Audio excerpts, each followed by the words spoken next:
Hello and welcome. The latest GDP numbers are out. We are looking at 13.5% GDP growth in India for the quarter of April to June. Now, the GDP numbers in isolation are obviously quite difficult to comprehend, but when put together in context, particularly against previous years and most importantly against pre-COVID and post-COVID years, things become a little clearer. But nevertheless, an explanation is required and perhaps must be sought for. To do that, I am now joined by DK Joshi, Chief Economist at rating agency CRISIL. DKG, thank you very much for joining me. So let me try and put this to you in two parts. One is how do we look at these numbers in isolation?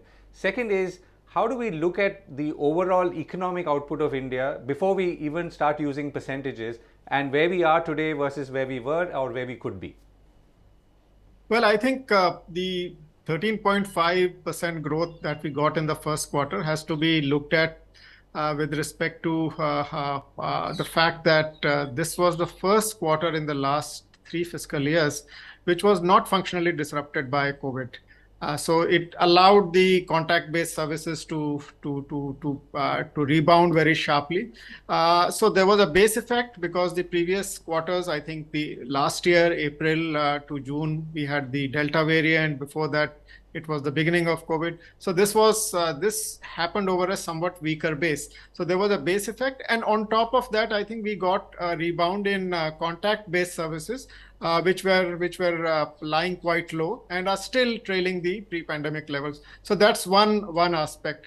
The second way to look at the GDP is we define GDP as from the demand side as consumption, private consumption plus government consumption plus exports minus imports plus investment. So now what's happening in the data right now is we are seeing pick up in the private consumption part, which has rebounded quite strongly. The second part of the GDP, which is positive, is investment, where investment as a percentage of GDP have continued to rise. But what is holding the GDP back is exports minus imports, because global growth is slowing, so your exports are slowing. And since our imports are very sticky, so imports continue to rise. So clearly that part is subtracting quite a lot from GDP. It is visible in first quarter data and will be visible in the next quarters that lie ahead. So I think that's one. So that's one way of looking numerically at what's driving and what's not driving. If you look at GDP from the supply side, as I explained earlier, it's the contact-based services rebound, I think, which is supporting the GDP most. I think agriculture has been reasonably good, and industry there's a muted recovery. Right, and I'm going to come to that aggregate figure so that everyone gets a sense in a moment. But you talked about private consumption and you talked about investment. Is private consumption at its highest ever, or is there any benchmark? Well, I think, private consumption as a percentage of GDP is around 59.9%. I think the reason is that private consumption, this is the first quarter where we have seen rebound in private consumption.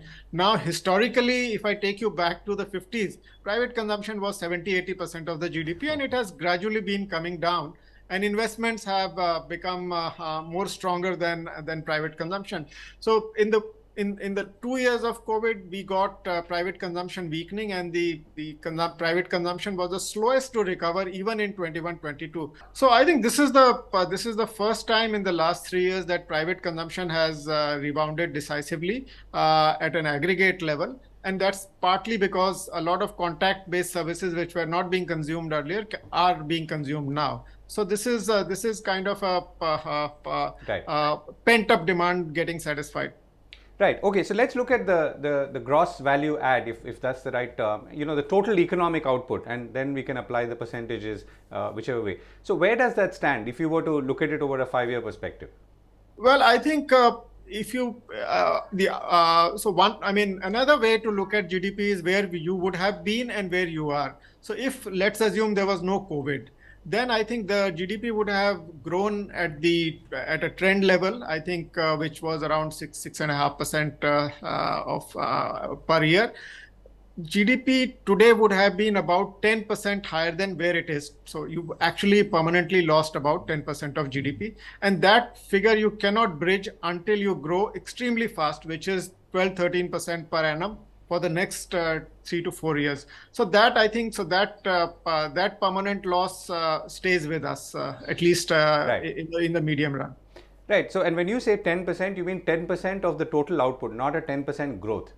No, Right. level. Yeah, Right. the difference Right. between the level we are currently in and where it would have been, the Right. level of GDP. Right. Now, in 2019-20, we were looking at a GDP growth of 3.7%. So that is before Yeah, COVID.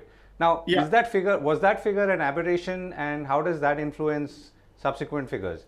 Well, I think what happens is that economy moves in cycles. It's never a straight line. I think if you look at the last 50 years, there are periods when we grow above the trend and there are periods when we grow below the trend. So before the COVID, we were growing below the trend, and there would have been a lift that would have taken place, I think, from 2019-20 levels.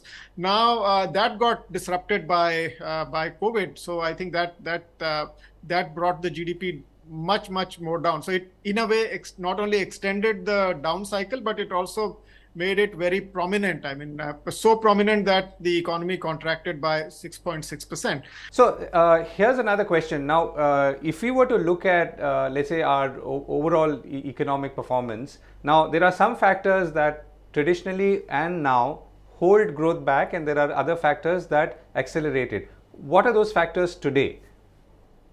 Well, I think what is accelerating growth, one, I think I already spoke about, was the base effect. I think you were last year, all the quarters were disrupted in the previous year, as well as I think in the year before that. So this is the first time we got a statistical lift to growth. So that is one part. Now, what is working for the economy right now is investment, because investments have been low for a very long time.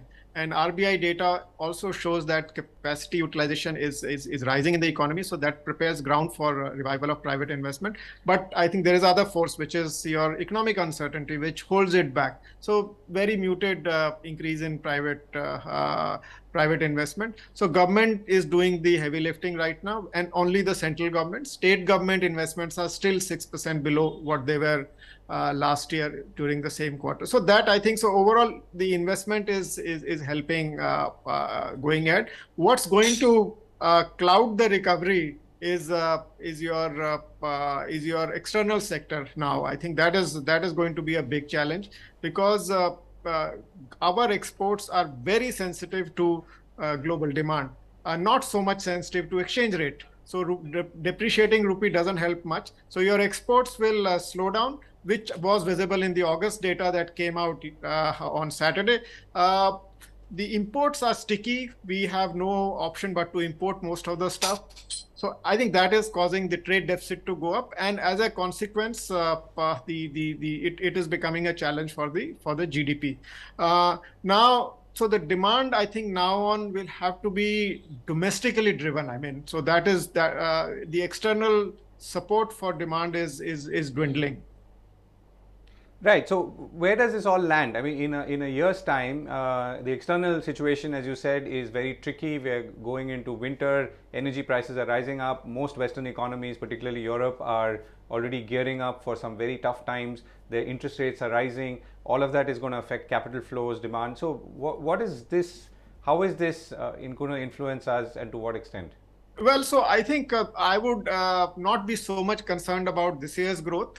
This year we may still get above 7% GDP growth, but next year I think two things are going to hit us. One is the monetary policy or interest rate hikes that you just mentioned across the world. They have an impact on the economy with a lag, which is it could be 3 quarters, it could be 4 quarters, depending on how fast the transmission in a particular economy is. So all that is going to show up in 2023. Even our interest rate hikes, they have not impacted growth as yet. And the financial conditions have tightened a bit, but they're not so tight as to restrict growth. But I think by next year, I think you could see the lagged impact of rate hikes play out. So the GDP will be more constrained next year than this year. Right. And last question. What is the impact of inflation and price rises as you see it? And when I say I mean both the measured and maybe the not so well measured part. Well, I think inflation is a tax, I think, which we all understand, and it's more of a tax on the poor people. And we've seen that the urban economy has faced somewhat lower inflation than the rural economy this year. It destroys the purchasing power of particularly of lower income brackets, because they spend more on food, they spend more on energy. I think that is what holds their spending power back.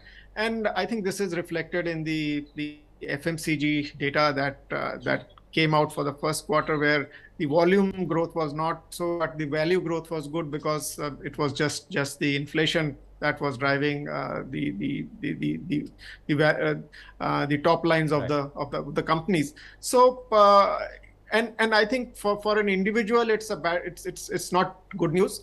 For companies also, it's not so good news, because when the demand in the system is not so strong, I would say, what happens is companies push the input cost increases to the end consumers to protect their margins. And I think they have.